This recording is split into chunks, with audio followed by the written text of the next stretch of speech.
Hey guys, welcome back to Faro Iron and Customs. I'm Michael, and I hope everyone is having a wonderful day. Guys, I've spoke about it in a couple of videos this week. It's just been kind of a weird week for me, putting in longer hours than I normally do, and there's been a lot of other things going on behind the scenes. So today, in FebUdaily, I usually introduce the players, so I call it at Faro Iron and Customs the project cars or whatever. I mean, there's lots of projects, knife bills, different things at different times. We will probably build some knives this coming up this year. I've actually got some promised out. Okay, guys, I went ahead and opened up the door so that y'all could get some light shine in on the situation. Over here on the right hand side, we have the Victoria. It's not a Victoria. That's the name of the car. It's Victoria. It's a 50 two-door sedan. The way you can tell a 50 from a 49, 49 and 50 both have the bullet in the middle, and the 50 has these wings on it. The 49 has a little light down there. So, and plus on the 50, you have a emblem, and the 49 is written Ford across there. So that's how you tell the difference in a 49 and a 50. Like I said, this is a two-door sedan. It's a sedan because, well, the shape of the car. A coupe comes down shorter and has a window here that doesn't roll down. So you tell a sedan, it has 4 windows that roll down and 4 wing windows in the car. That's a sedan, not a coupe. I see that posted wrong all the time. So this car has got a truck arm suspension in it currently. I have a 4-link in the shop. I have a feeling that before this goes on the road, we will 4-link it, just for the simple fact that it was cheaper to buy the stuff to build a 4-link than it would be for me to put a double carbon drive shaft in this thing to deal with that 4-link. To deal with bag suspension with that 2-link setup. Next to Victoria is this is a Manuela. There's a 54 Ford Skyliner. There's the intake and carburetor off of the motor that was in the truck, because if y'all didn't see that video, the intake manifold was the correct intake manifold for the motor that was in the car that motor came out of. But the motor in the truck's a 272, and that intake come off of a 264 Mercury. But it will fit on the 239 Y block that's in this car right here. So I'm not sure as of right now as to whether I'm staying with this 239 or if we're going to go with something. I don't know, guys. I know that's probably, there's people out there who be like, keep the 239, and we might. I don't know. My head's in the clouds about this right now. I really want to start on this car. I love this car. So what makes a Ford Skyliner significant is it is a 2-door hardtop car. As you can see, the window rolls down, and when you roll the back window down, the whole area is open. Oh, baby. There is no post there. That's what makes a hardtop car a hardtop car. And this has got a Lexan, or I think it's Lexan or plexiglass polycarbonate roof in it. So one of the things that we're going to do when we get into restoring this car is we're going to make one of these. And because this one is checked up so bad that you can't see through it. Anyway, so that's the 54 Skyliner. I have most of all the chrome and everything for that car. What I do not have is a rear bumper and probably have about 45% of the grill. All right, so one of the other projects, and this stuff back here is getting moved when we get in the new section. These cabinets will be in the new section of the shop. My bandsaw will be in the new section of the shop, and that welder will be moved over, and we'll be able to put Ilsa back over here. But this is a 63 Chevy. That was on one of the videos I posted a few days ago. I've had that truck since I was 15 years old, well, 16 years old.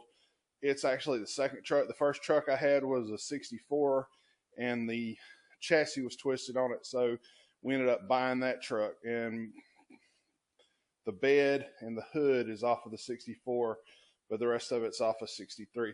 So I want to work on that some after we get the other truck finished. We're going to work on the Volts rod when we get the other truck finished and able to move around on its own power. That's the goal right now, is to get all the cars where I can move them on their own power. If I could fire this car up, if I could fire the truck up and pull this car out and put the truck here, I'd carry this car in and work on it for a few days and do, whatever I wanted to do. This car is going to stay pretty much stock. I have no plans of a paint job of doing anything else with this car right here. And maybe, like I said, we may do a more modern engine. I've seriously kicked around the idea about hunting down late model Crown Victoria and doing a 4.6 swap in this thing. So we'll have to see. That's it back here. Okay, guys. So we move on back to the shop, and everybody knows what I'm currently working on is the 50 F1 that we're chopping, sectioning, and pretty much doing rat rod stuff. Did a lot of videos last year on the front suspension and the rear suspension, if I haven't pointed any of that out to the new viewers. It's 4-link. Actually, it's a 6-link. The bags are on another link bar that run to the back of the axle. There's videos on the channel for all of that if y'all are interested in watching any of the videos. The front is just normal hot rod wishbone setup that's been modified. I really actually kind of screwed up. I say screwed up, but not screwed up. I like where the chassis is, guys. I don't like the cars that the chassis sits way down on the ground and the motor sticks way up in there. And that's me personally. If you're building a car for you, build it for you personally, if that makes any sense. You got to make yourself happy doing this whole hot rod game, and you can't go out and do something just because everybody else is doing it. If you want to try something different, try something different. I can't stress that enough. So hopefully tomorrow we're going to jump back on this. It'll either be tomorrow Saturday, which is Valentine's Day. I don't know how much I'm going to get done, but I am going to try to get out here and get something done.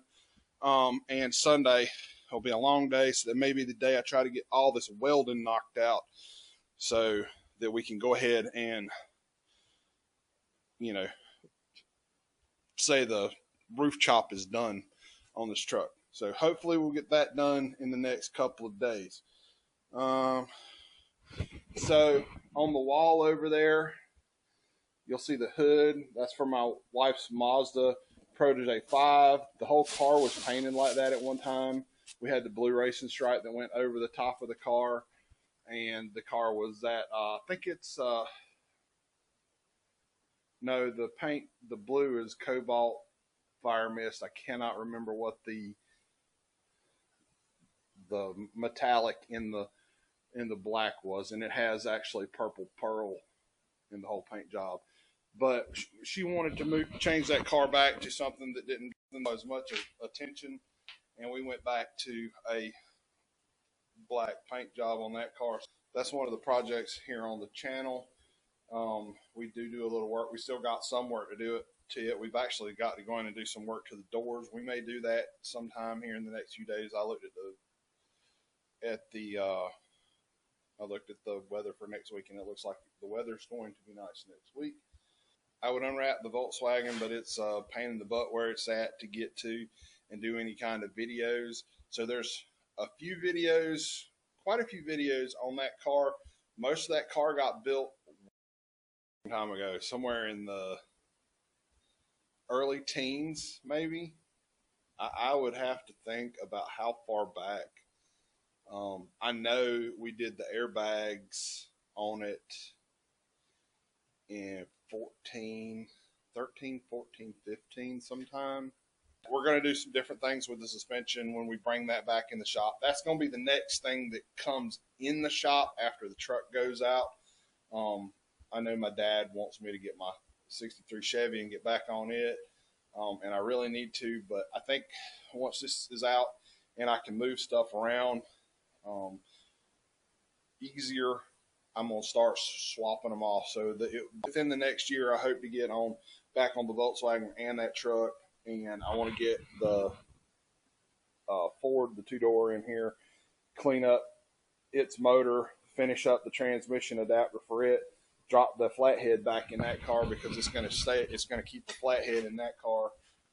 Everything else is newer. Like I said, my wife's Mazda, and I'll put some pictures of it. I'll put a picture of the 94 Ford Ranger.